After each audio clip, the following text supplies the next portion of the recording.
So today I'm going to show you how to make a scrubby dishcloth by using very simple things that you've got around your home. So first of all, we need an old pair of socks.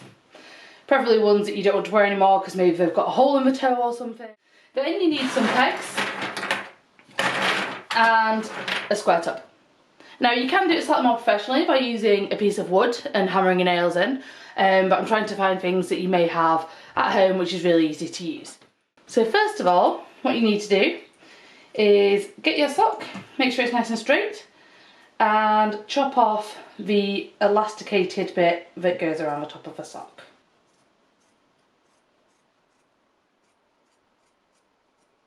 Like so.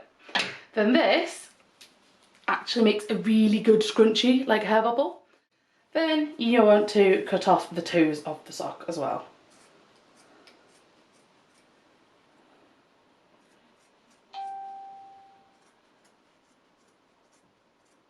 There we go. Then next you need to cut your sock into strips, like so. And you will ideally want 10 strips of sock.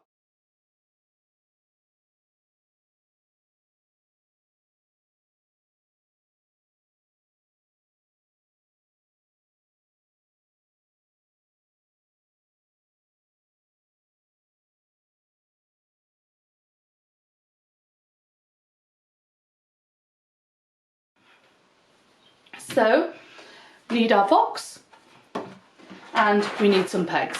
You can also use a wooden square and hammer nails in around the edge. This one is slightly more efficient, but not everybody has a wooden square and some nails to hang around the home. Whereas most people either have a box or a bowl and some pegs. So what you need to do is make sure that they are evenly distributed, your pegs, around the edge of your box.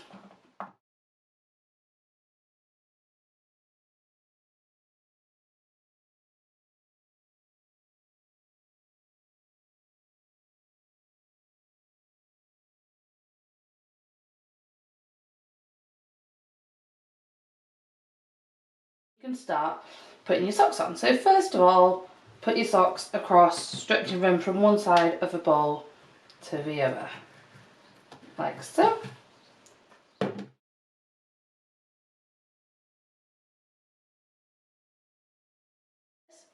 You then want to turn your box around, get more socks, and you want to weave them. So hook it over the end of here, then go under the first sock,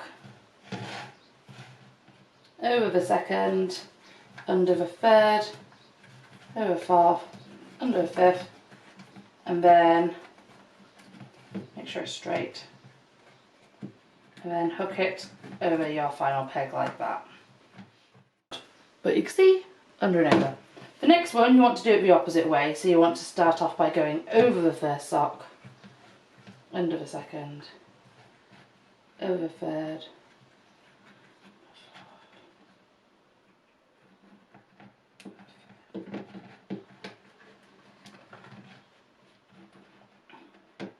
like so. And then keep on carrying on doing the rest of those, doing it alternate ways each time. So the third one would be under to start with, followed by over.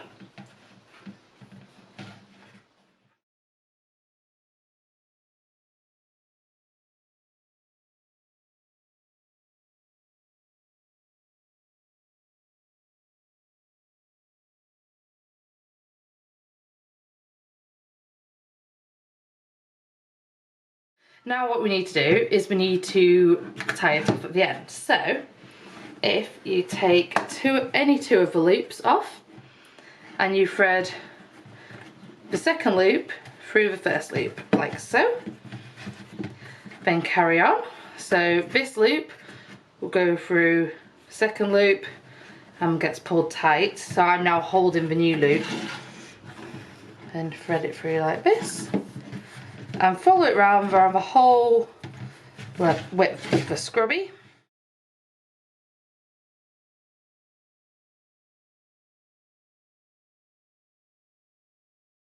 That one through there.